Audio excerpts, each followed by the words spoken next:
Okay. So hi everyone. I'm welcome to this last Wednesday. My name is Alma Martos. I'm the last coordinator, and thank you so much for being here with us today. For those that you don't know about LAST, we are a membership-based organization founded in 1996 and based in Dublin. We share this passion for real social change in Latin America and Ireland, and we believe in equality, social justice, and equal rights for all. With this kind of events, we try to expose and challenge the current injustice in Latin America and Ireland through activities of public awareness raising, development education, and solidarity campaign. As I said, welcome to this, that it will be the last Wednesday for the season and the last event before we hit the summer. Just a couple of brief notes about the talk before we start. As you know, all the activities during this year that we did online, they are uploaded in our YouTube channel. So if you want, you can watch them again and share it. We will record also this webinar and we will upload it as well, so you can rewatch it and share it, because sharing helps us a lot. And you can use the chat to comment anything that you want to say, and also you can make any questions whenever you want through the chat box or this button of question and answer button that you have here. This talk will be in English, so we won't have any kind of live interpretation or subtitles. And last but not least, we encourage you to check the social media of Margarita, but specifically her work. So it's always important that we support culture, and under those circumstances is even more important. That would be everything on my side. Without further ado, I will give the floor to Aislinn Walsh, who will chair today's talk, and Margarita Kenefic. Thank you very much, Margarita, in advance for being here with us, and I can't wait to hear you both. Thanks, Alba. So before we go any further, I'd like to thank Margarita for coming today. It's an honor and a privilege to introduce a friend, a teacher, and one of the stars of the Golden Globe nominated Guatemalan film, La Llorona. La Llorona was nominated as Best Foreign Language Film in the Golden Globes for 2021, selected by the National Board of Review as Best Film in the same category, and was shortlisted for an Oscar nomination this year. It's the story of Alma, the victim of Guatemala's brutal civil war, who takes revenge on a Guatemalan general convicted for genocide. Margarita Kenefic plays the general's wife, Carmen. She's the daughter of first-generation Irish immigrant Graham Kenefic, born in Connecticut, to parents from Cork, who married a young Guatemalan woman in the 1950s and returned with her to Guatemala. Today we'll be discussing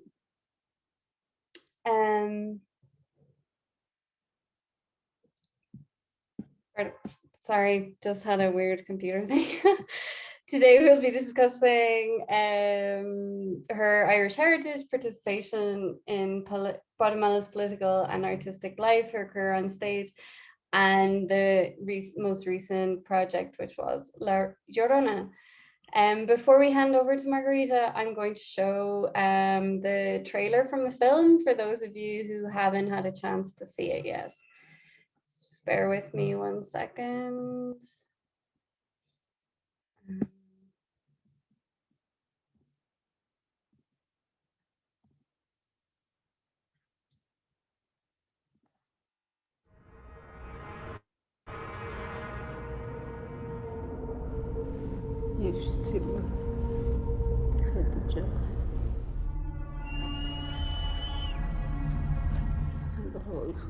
Okay,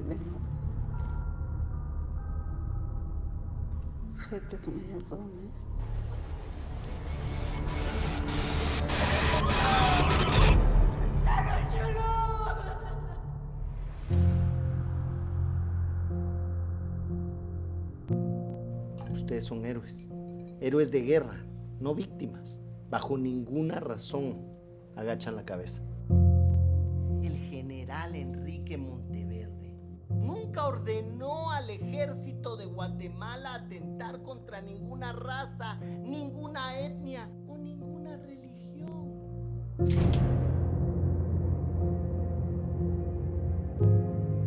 Nos recuerdan que entre 1982 y 1983 las Fuerzas Armadas del Estado asesinaron a un promedio de 3,000 personas al mes. El general insiste en que no hubo genocidio.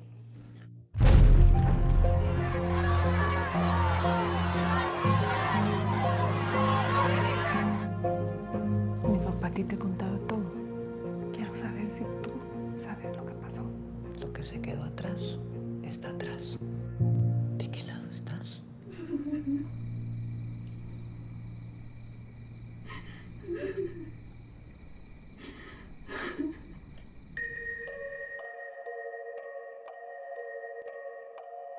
هكذا لغاش ألتير النم إيك أخي إنكش أخي نشين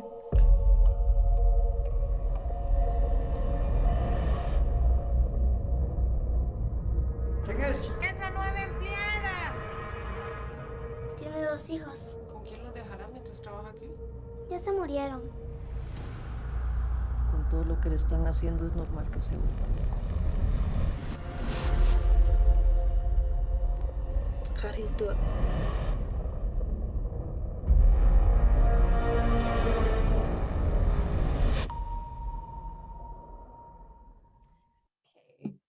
No matter how many times I see that, I still get goosebumps. So welcome, Margarita. I still have them too. Sorry. Hace un par de años. Okay, sorry about that. Margarita, why don't you start by telling us a bit about your connection to Ireland? Well, my father was Irish American. I consider myself Guatemalan Irish. I'm an artist, a performer, a writer, a Tai Chi Chuan devotee, student, and instructor. And well, my art has always been a political statement. I don't see art as separate from the collective human experience. It's what it's all about. And I believe that any experience belongs to all of us because it touches all of us. So I've always been a storyteller, very quick to jump into anybody's life and act it out and see their perspective and speak their perspective. Like Carmen is a bad lady, but she has a perspective also. And well, as far as performing goes, to be the bad guy is always, it's rich. it's what pushes the story. So I love it, but I can do good guys too. They're just not as fun. And well, I have 2 children. Well, they're not children, they're adults. I have a daughter and a son that are grown, but we share a lot in our lives. We're good friends. I've worked mostly theater all my life. I began as a teenager, and I had wonderful teachers. I was gifted in that way. The first of them, my great friend and mentor, Hugo Carrillo, who is still today one of Guatemala's leading playwrights. And he had a group which I joined, and he taught us what it really meant to be an artist, to speak for the people, to seek standards that were high enough to really do the job of touching people's hearts and making people feel what they had to feel. Because theater isn't for making people think, theater is for making people feel. Then later they start thinking and they do it on their own, and maybe if the story was well told, it'll drive them to change their actions also. That was what he taught us. Make them feel, which will make them think, which will maybe make them act. And then I spent almost a decade in exile, relative exile, because for me, exile would have been Australia, Moscow, Egypt. But my exile was regional. I was in Nicaragua, Cuba, and Mexico. So I don't really feel that I was, strictly speaking, in exile. I was just kind of out of home. And which was, in a way, was also very good, because I met, in Nicaragua, I met another of my mentors, the Cuban playwright Roberto Orihuela, who's a founding member of the greatest Cuban theater group from the revolution, called Escambray. They're all sort of old now, and some of them are dead, but it was a great group, and they still have things on YouTube, and in spite of the blockade. And then in Mexico also, 6 years in Mexico, and great love for Mexico also. And then we came back, the peace accords were signed in Guatemala. We came back and we started working very enthusiastically. There was like a democratic opening for a space for participation. And as I consider myself a cultural activist, so I began working with organizations that, I mean, we were friends from back then, so I knew them and trusted them, and vice versa.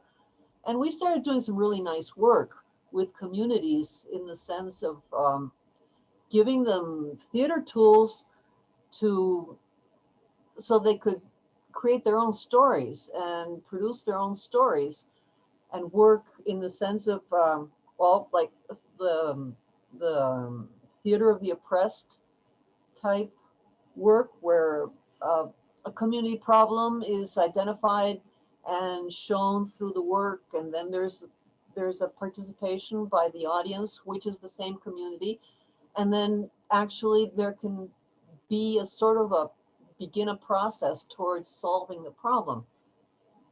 And it was great. And it really worked. It was wonderful. But just like the peace accords were not really real, this opening wasn't really real.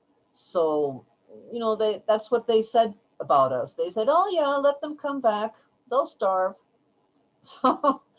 So funding was cut and blah, blah, blah. And then, we were out again.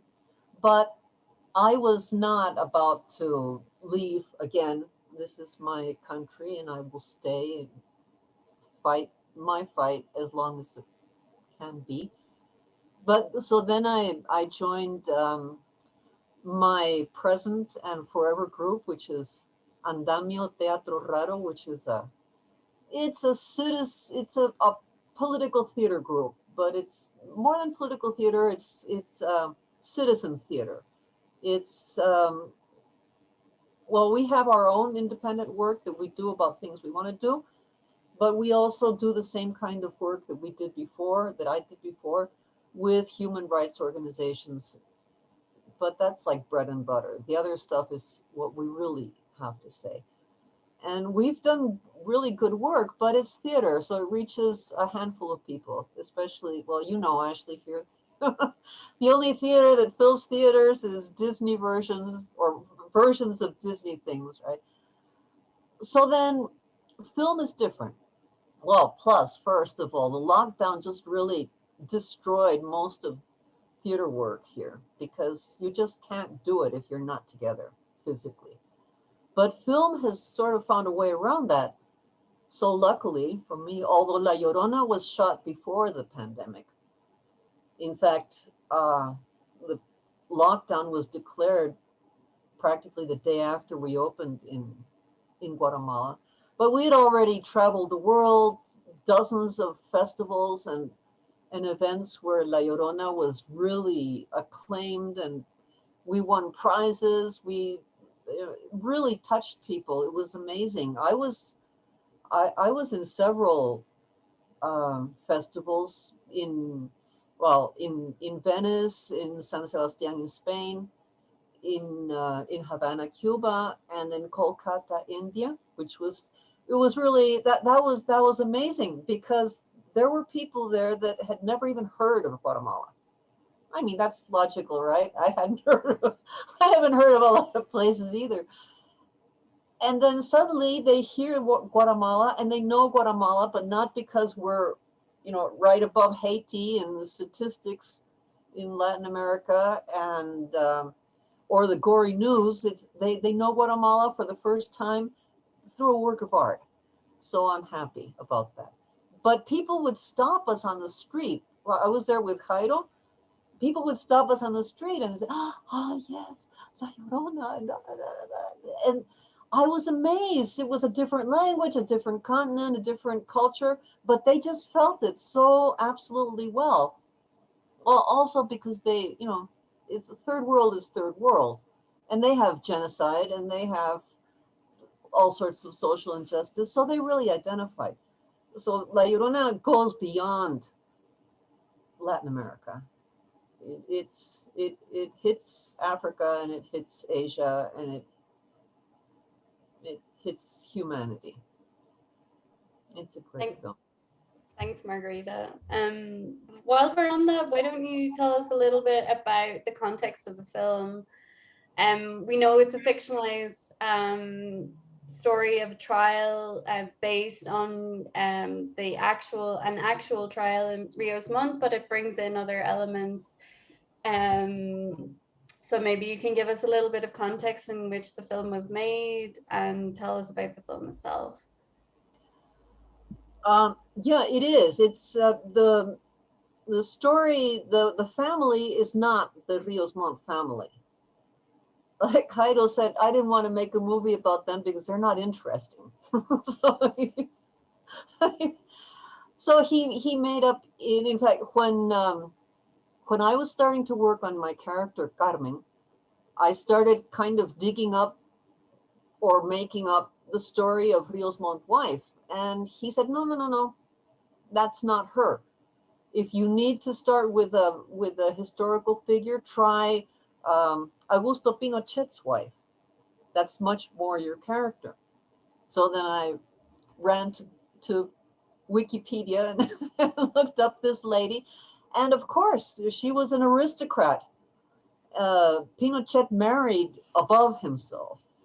So he married money and he married an intelligent, ruthless woman who was really the power behind the throne in a lot of the things he did. So that was the character the historical character that I developed my own. But there was much more than that. This is a woman that's tormented by her husband's constant infidelity and trapped in a marriage that she will never give up on because it's her social standing and because she's a religious woman. And she doesn't believe anything of what the media says. She calls the old lady that's giving her testimony, she calls her a prostitute. I mean, how is this possible? But it's true. It's true. The high class ladies in these countries, they will say those things. I've heard them myself. I mean, my grandmother and her sisters were my models for this person also. And that's how they referred them. I mean, they didn't say putas, they said mujeres de la vida alegre, which is an insult in itself, worse than putas. And it's all, it's during any trial that has touched on sexual violence at all in Guatemala, that's slur that's used against the witnesses or victims many times to delegitimize them as well. And the film, I think, reflects that, doesn't it? There's a scene where she says that to her daughter. She says, these women would come to the what are they called? The military areas and offer themselves. They would offer themselves.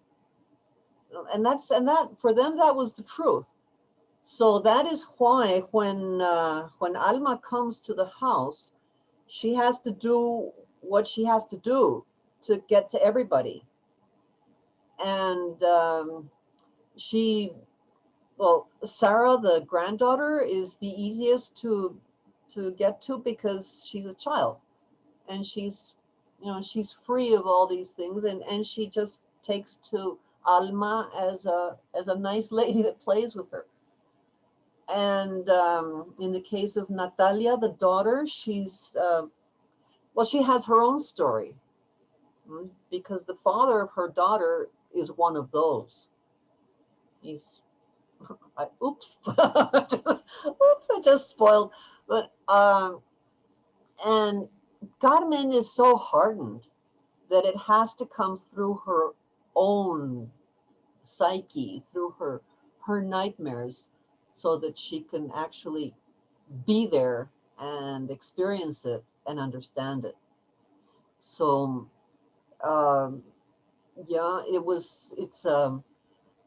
and of course there's something very important, which is that Alma comes because the genocide sentence is overturned. That is to say, human justice fails, so then divine justice has to intervene. And that's one of the points where the movie most reflects the reality of what happened in Guatemala, because Arios Mont's sentence was overturned 10 days after.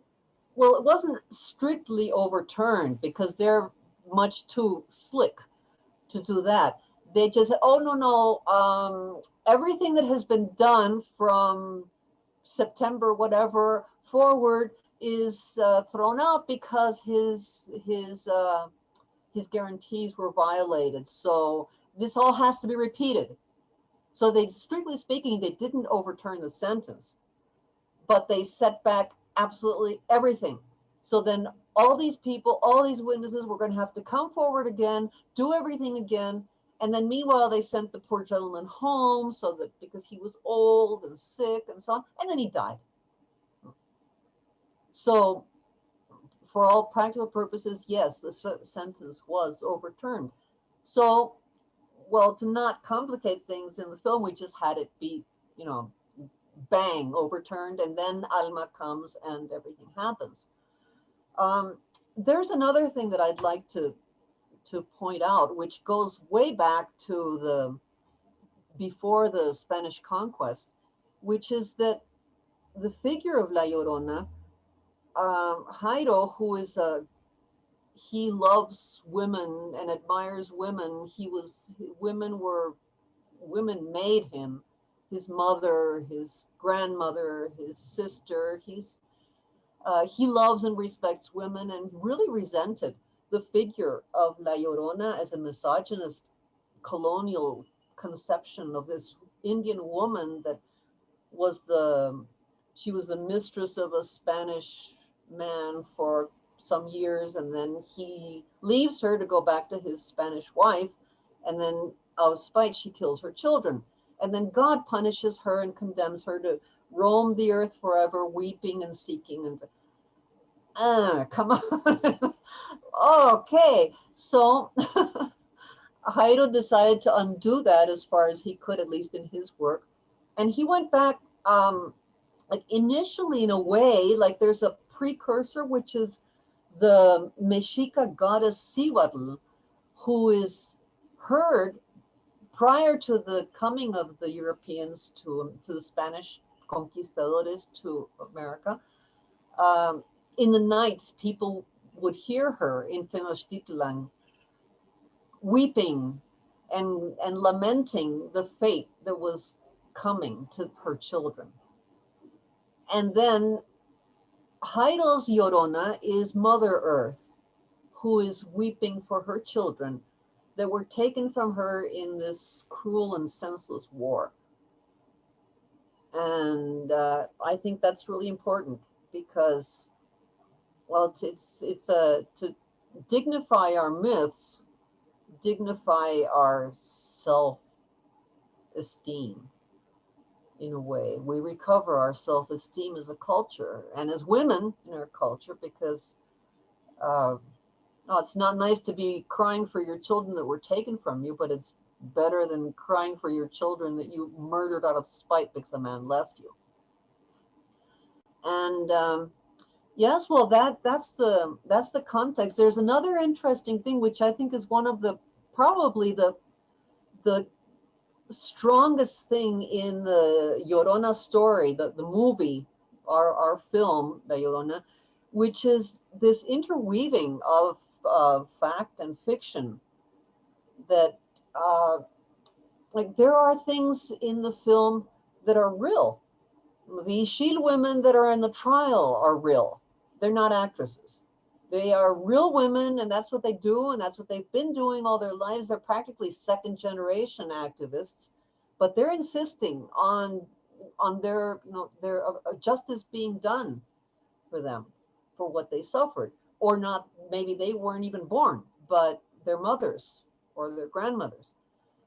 And the lady that gives her testimony is a real lady, and that is her story.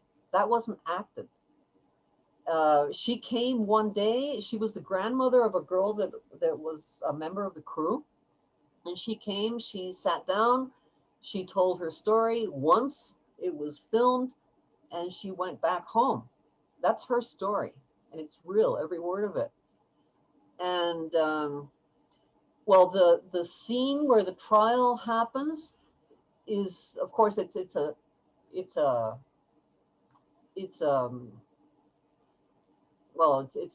created for the film, but that's more or less what it looked like. And there you have Rigoberta Menchú sitting in the first row where she was sitting during the trial. So that's also, that's in a way it's unsettling, but in a nice way. And then there's the protesters. The protesters aren't extras. The protesters are people. They're from Hijos, they're from several organizations that's what they do. They are still demanding that their loved ones be well, obviously not returned to them, but that that they be assumed and their remains at least either returned to their families or, well, no, they got dumped wherever, but for the state to admit that they did this. Well, everybody knows, but they haven't admitted it. They've said they're sorry in very wide and general terms, but they haven't been specific about anything. And so these people were real, and that's what they do all the time. You know that, Ashley. They've, they haven't much since lockdown, but they're always active, and that's so that was real also. And all of us that worked on the film to some degree or other were also committed politically to making this statement, which is a reality also. So that, I think, is probably one of the strong heart of La Llorona is this way that the story and the reality were woven together.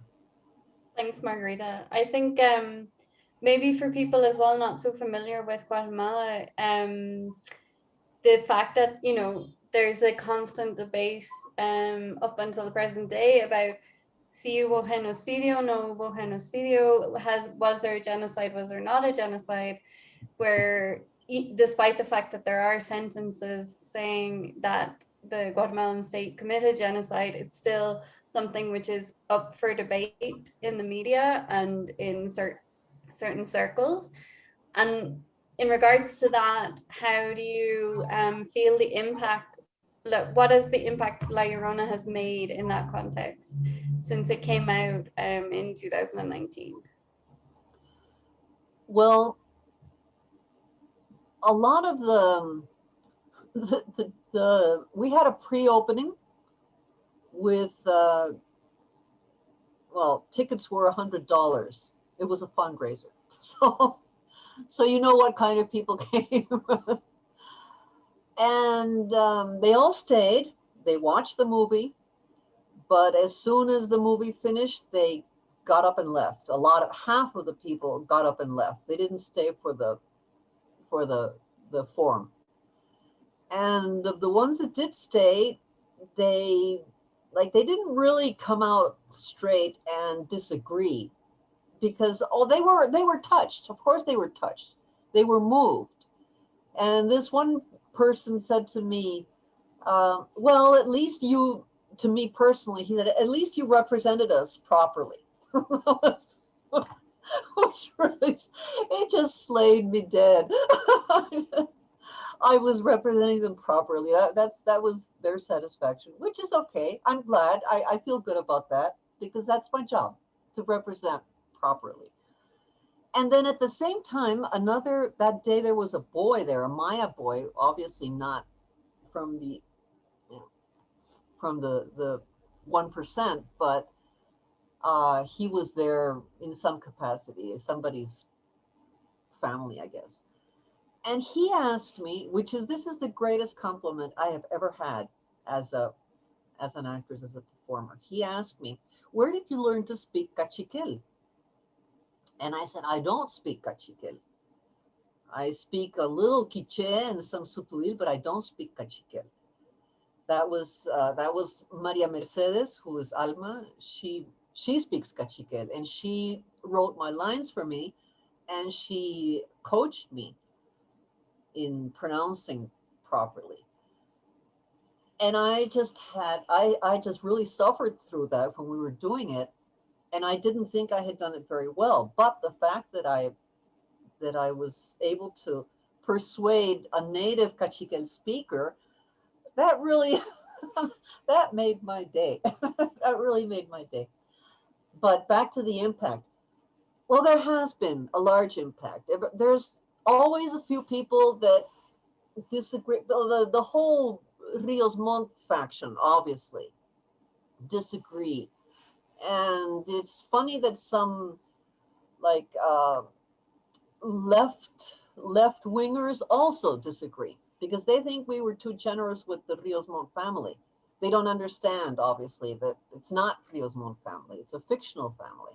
And we're not talking about a family. We're talking about a country, a process, a war, a specific, I mean, not a specific, but a general situation that we all share. What does it matter if Sabrina de la Hoz did a very nice portrayal of Suri Rios? It wasn't Suri Rios. It was Natalia Monteverde, who is a fictional character made up by Jayro, that has a very valid issue going on, as a single mother who was, she came together with a man that was outside her class, and that was a political opposer to her father, and her father disappeared him. I mean, I think that's a much more interesting character than Suri Rios. Anyway, and now there has been some, unfortunately I haven't been able to be there because I'm working on another project, but there have been showings of La Llorona where we always wanted to take it, which is back to the communities. And from what I've heard, my mates that are running the tour, it has a big impact on the people. Mostly because a lot of them understand what the servants are saying. They know, and then they know what she's saying. And when she says "nushulu," which are my children, her tone shakes us. But in their case, it's not just her tone, it's her tone and it's her words. And these are words that they spoke themselves at one point, my children. So on that point, there's a question from the audience, from Sarah. And so she's seen that the daughter of Efrain Rios Montt has denied there was a genocide. And there are former presidents, Molina, who have also denied. How do you think the movie has affected those viewpoints, considering that the movie is now award-winning? So it's kind of related to what we were discussing, but slightly a bit more direct. Do you see the question? I'm looking at it. Yeah, well, too bad for them. What can I say? They've had the ear of the media, the local media, all this time. They have run the media. They have manipulated the message. They have suppressed information. They have suppressed people. They have, okay, so now it's their time to have to shut up and listen, which is good. Because ultimately, we don't want to get rid of everybody. What we want is to, people to open their hearts and change their ways so that we can move forward as a nation, because we are a nation. And it's not it's not an eye for an eye. It's a matter of admit what happened, because everybody agrees that we have to move on. But you can't move on until the page, or rather, let's say, you can't turn the page until the page has been read out loud and admitted. Once that has been done, then like it's more realistic to talk about restoring anything.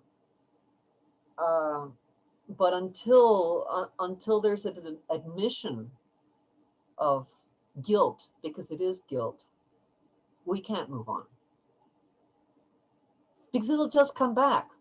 If they get away with it, it'll be done again.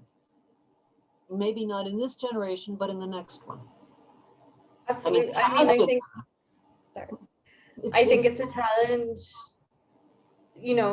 The reconciliation process, it's more than 20 years now, but it's a challenge throughout contexts where there's been a conflict. Like, how do you really have accountability? How do you move forward? And do you think like La Llorona has helped change the conversation in certain sectors? Going back to Sarah's question, is it do you think more people are more open to the idea that yes, there was genocide and it has touched other sectors that were maybe resistant to that before? Well, there's a lot of people that agree with us. So it's not like we didn't have to convince a lot of people. We just made them happy that it was finally said. Because it's less people that are, still in the lie. And then they were hit by this. Of course they were hit. But I mean, it's not, you don't shoot the messenger, right? They did it, they did it, they have to undo it in a way. And it's like, okay, admit that your grandfather was not that kindly old gentleman that brought you, cookies and candy. He was a mass murderer. Can you live with that? Oh, I don't want to, I don't want. But okay, but too bad. That's the truth. And if you can't handle it, get a therapist. Well, actually, since you mentioned that, I saw hijos in Guatemala. For people who don't know, hijos are a collective of children and families of the disappeared. And in Guatemala, there's an estimated 45,000 people who remain disappeared from the war.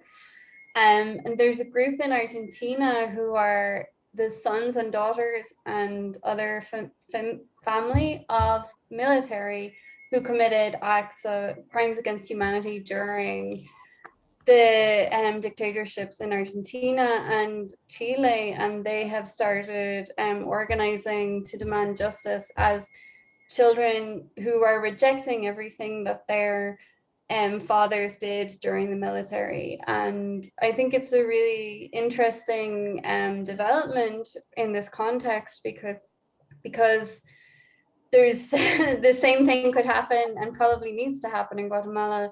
And the film, even though some people might criticize that, you know, it's not reflective of the real life of like Riosmon's family, but you know, it sort of goes there a little bit in the fictionalized version with Sabrina's character.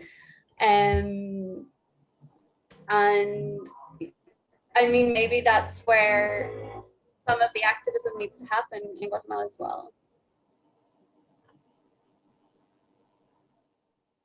I just saw a chat from Mags and Mercedes. Hey. Hi. A few questions here as well. So Lenita, hi Lenita, is okay. So Lenita wants us to talk about the song that closes the movie, and we can play it at the very end of the and put a link to it as well in the chat. So I guess there's something to be said about the way Latin American cinema portrays housework and how ethnicity and class correlate. And I'm not sure when. Can you read that question? It's a bit long. Sorry. And then Sarah has another question. So I grew up for the first 6 years of my life in Guatemala after the Civil War, and it hasn't taken my family until now to talk about life during this time. How do you think that this time has affected regular people? For example, I'm just finding out that one of my family members fought with the guerrillas. Do you think there are more hidden stories that need to be told because it is still a hush-hush subject? Yeah, Sarah first, yes, definitely. It's like La Llorona just opened the box, but the box is full. There are a lot of stories to be. I mean, there's countless. There, what you said, Ashley, you said 35. There's all the others mentioned 45. It's how can you count people that you can't see, right? People that are gone, people that entire families that were taken. How do you count them? But it's, let's say it's tens of thousands of people, plus hundreds of thousands that were killed, plus more than 1 million displaced. We're talking about a country broken by this process. And how many stories are there? There's a lot. And well, just, we don't need to make films about all of them, but we do need to be able to talk about them all and understand that people have a right to know what happened to their parents, to their grandparents, to their neighbors, to their friends. And this is just a really very rigid, I mean, if the Argentinians were rigid, you know, the Guatemalan oligarchy is like, boy, they're cast in solid steel. And well, maybe they were a little shaken by La Llorona, especially because it was a very kind of schizophrenic situation. On one hand, oh, we're so proud to have a Guatemalan movie, on the Oscars shortlist, and as a Golden Globe nominee and winning prizes here and there. But at the same time, there was a very funny meme about that with Suri Rio's face. I don't know if you saw it, Ashley, where she's has this big smile, and the text says, "There's the Guatemalan movie going to the Oscars," and she's, and then the other one says, "It's about your father," and she's. That's kind of the situation, you know. Yes, we're famous all the world over for something that you guys did. Yeah, I read an article in El Periódico, which is like, I guess, the Irish Times of Guatemala, when the Golden Globe nomination came out, and it said it managed to talk about the movie and about it winning without ever mentioning what the movie was about. Like, never mention the word genocide, never mention the word trial. It's like this cognitive dissonance. Like, we're so happy that it was nominated, but we're not going to talk about what the movie's actually about, and we won't mention it once. That's how that's how it works. Yeah. So there's a question came in from Kevin. Hi, Kevin. Thanks for connecting. So a very specific question. I think the house was in the residence of the French ambassador in the film. Maybe not. The film is quite claustrophobic in many respects, and wondered about the house being a character in the film. How did it strike you, the cast, etc.? It was the French. Were you there, Kevin? Because it is. It's the French ambassador. He is a great, really great guy. He is so supportive of. Well, Jayro is a dual citizen. He acquired French citizenship because he lived there 20 years and studied film there and everything. So as a Frenchman, he has the support of the French embassy. But aside from that, it isn't formal. It's real. It's substantial because the French ambassador is really, really supportive to the point where he gave us his house, the residence, to shoot the movie in, because he was going on vacation for a month. And he left us in his house with the staff, with his own staff, who were great. They were so great. But we didn't break anything. We didn't ruin anything. Well, we ruined some of the grass in the garden, going back and forth, but just one piece. We just were going back and forth to the exterior by the pool. But no, we were very, very careful and very respectful. And the house, it's true, Kevin, the house is a character. It's definitely a character. And to be able to shoot the entire part of the film that happens in the house in one house is really, really a privileged situation, because it was our house for a month. It became the Monteverde residence for a month. And rooms were changing around all the time. Right? One room would be one place one day, and another room another day, and upstairs and downstairs and so on. But it was our house, and it was, of course, it doesn't really look like that. The wallpaper and so on, it's not like that. It's very, very elegant. We had to kind of unclass it a little bit because it was there just wasn't, it was in too much good taste. So but yes, it was a very, very, very generous cooperation from the French embassy. Yep. So since we're talking a little bit about the house and class and those things, I just want to go back to Lanita's question and maybe just condense it a little bit.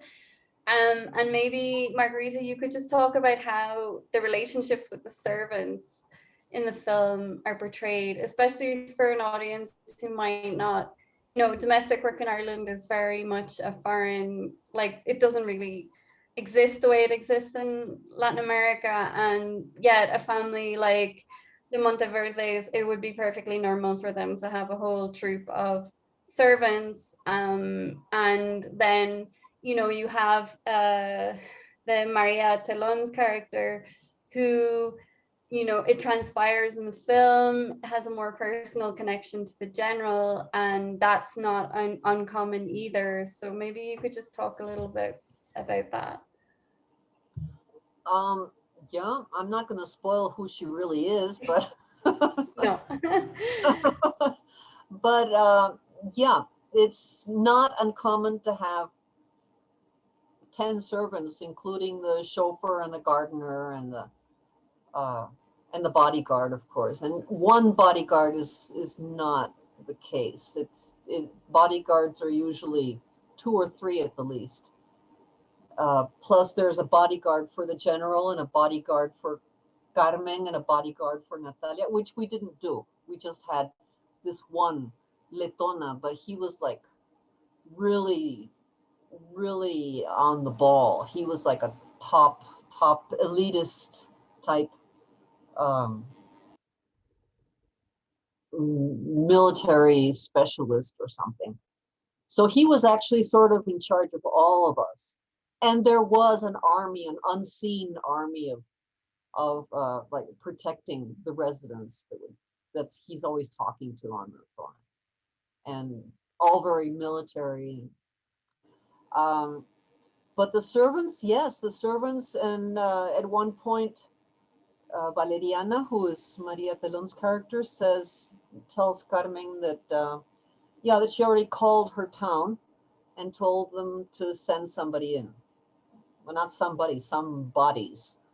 Because for them, it's normal to have an upstairs maid, a downstairs maid, someone to do the laundry, another one is the cook, and another one takes care of the little girl, and another one just helps out, and another one runs the errands. And yeah, that's normal, because what do they pay these people? They pay them nothing. Next to nothing, because they say, oh no, you live here, we feed you, we give you clothing, you should appreciate what we're doing for you. We're raising you up out of poverty. So yeah, it's not uncommon. I grew up in a house with an upstairs maid and a downstairs maid, and I had a nursemaid, and there was a cook and a lady that did the laundry and a chauffeur and a gardener. It was normal. It was normal, quote unquote. And not just in the oligarchy and the bourgeoisie, also the middle class. It's not uncommon to have 2 or 3 servants because they pay them nothing. And there's no social security, and there's no, all the guarantees that you have as organized labor. Nothing of that applies to them. There's no legislation that protects them. There's nothing. And that's to this day. What has happened is that in spite of everything, there has been a rise in the educational level, and especially, I would say that probably Mayan women have become more empowered as a sector, as a social sector, than anybody else in Guatemala. So the reserves of these uneducated, oppressed women, where domestic servants were taken from, has kind of dried up. So right now, it's not like so easy and so common, which of course is a tragedy. You can't get good help anymore anyway. It's, yeah, but I'm glad. Okay. Thanks, Margarita. So we're coming up to the hour. Unless there are any more questions from the audience, maybe you could just talk a little bit about your future projects on Casa de Producción, which is the production company, and what you can tell us, because I know not everything you can share, but like what should we be keeping an eye out for in the next couple of years?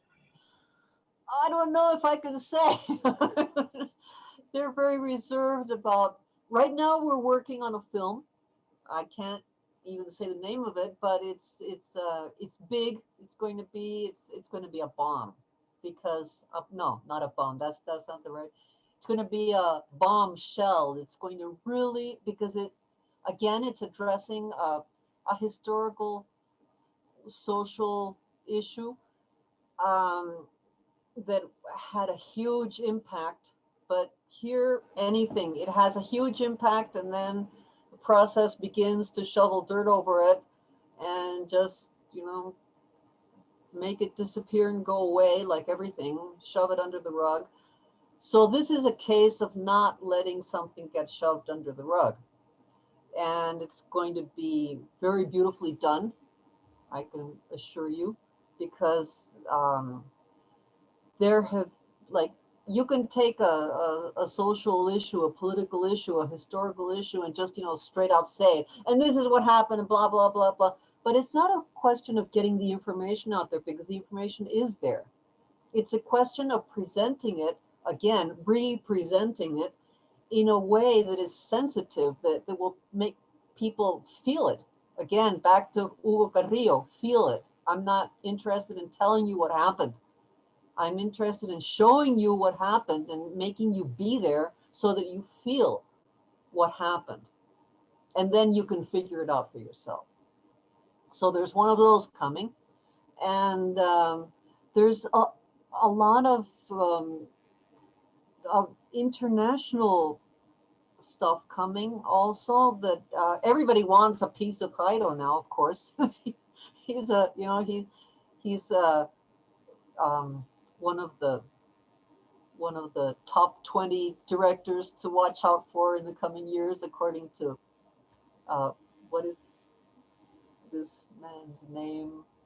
Wonderful Korean director of Parasites, Bang Jong-moon. I'm sorry, I don't remember his name, but he mentioned Jayro as one of the 20 directors to watch out for. So there's a lot of work coming, but not just a lot of work coming. There's a lot of sensitive matter to be, to be the subject of many films. So there's, we have our, like they say, our work cut out for us. And I have my own projects also, is because I'm still a theater person. that's my heart and my home. And I know that someday we'll get back on the stage, and I'm working on stuff. I'm working on a dance monologue with my son's partner, a lovely girl from the National Modern Ballet. Ashton, you know about that. You're acquainted with that project, and other things. Well, we have stories to tell also, small stories, if there is anything, if it's possible to say that art is small. I don't think so. You can have few characters but still be big. So there's one last question from Kevin. The Guatemalan film industry seems to be growing in importance, maybe because of Jayro. How healthy is it, especially with COVID? And is there much filmmaking that deals with social and historical issues? Is there much filmmaking that deals with? There isn't much filmmaking. We just, because film is expensive, and there isn't. I mean, we don't even have a proper legislation about film.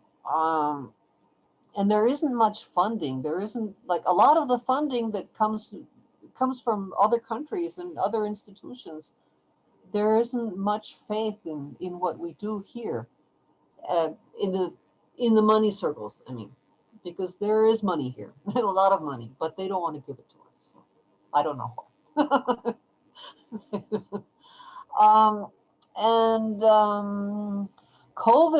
COVID, yes. How healthy is it with COVID? I would like to say that the project we're working on right now, we are working with a very, very strict COVID protocol, and we are tested weekly, and we are doing everything with masks and so on.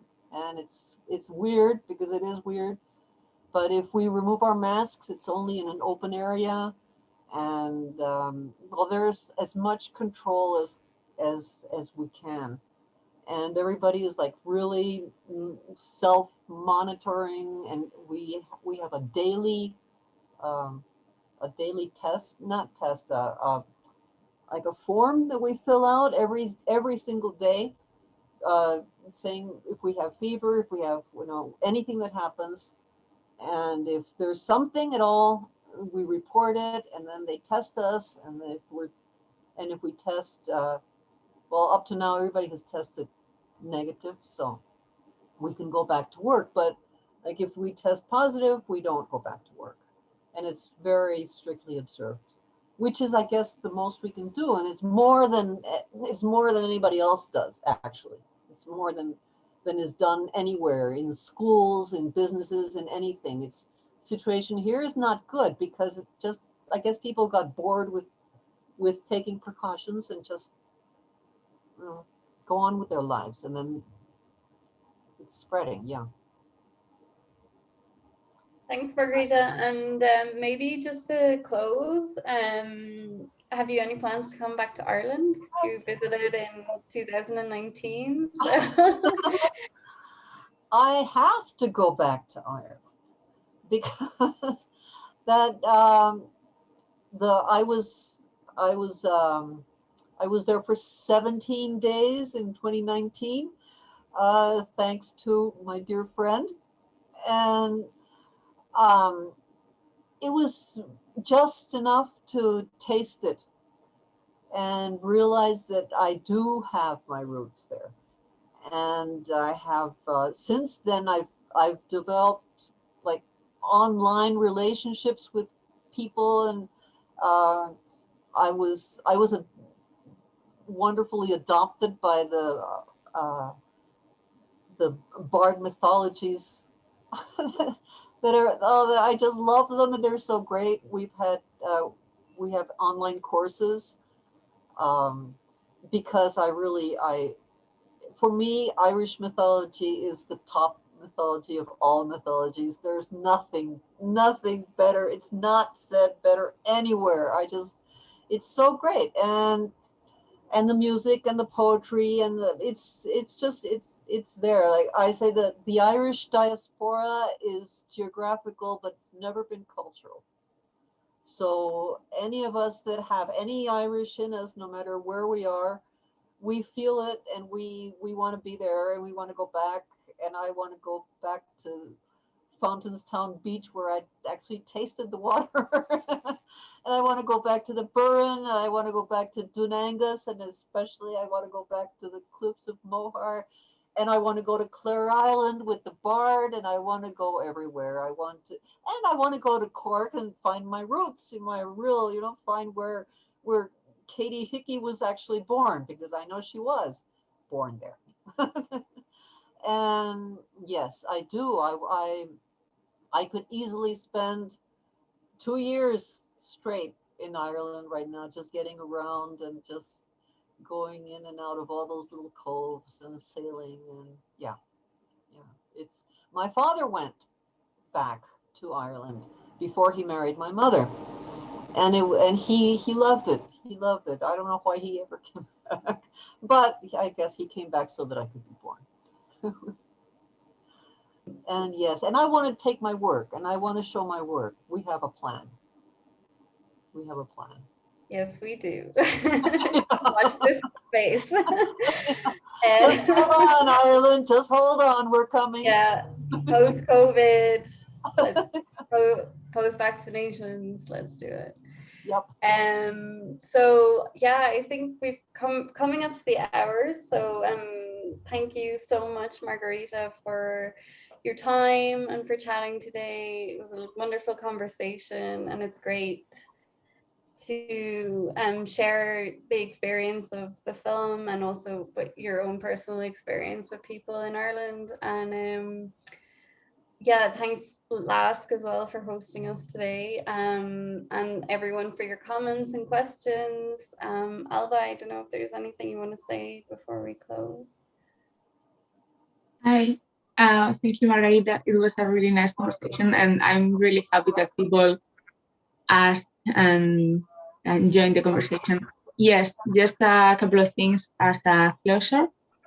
Bueno, as I said before, I would like to thank you all for being here in our last event of the season.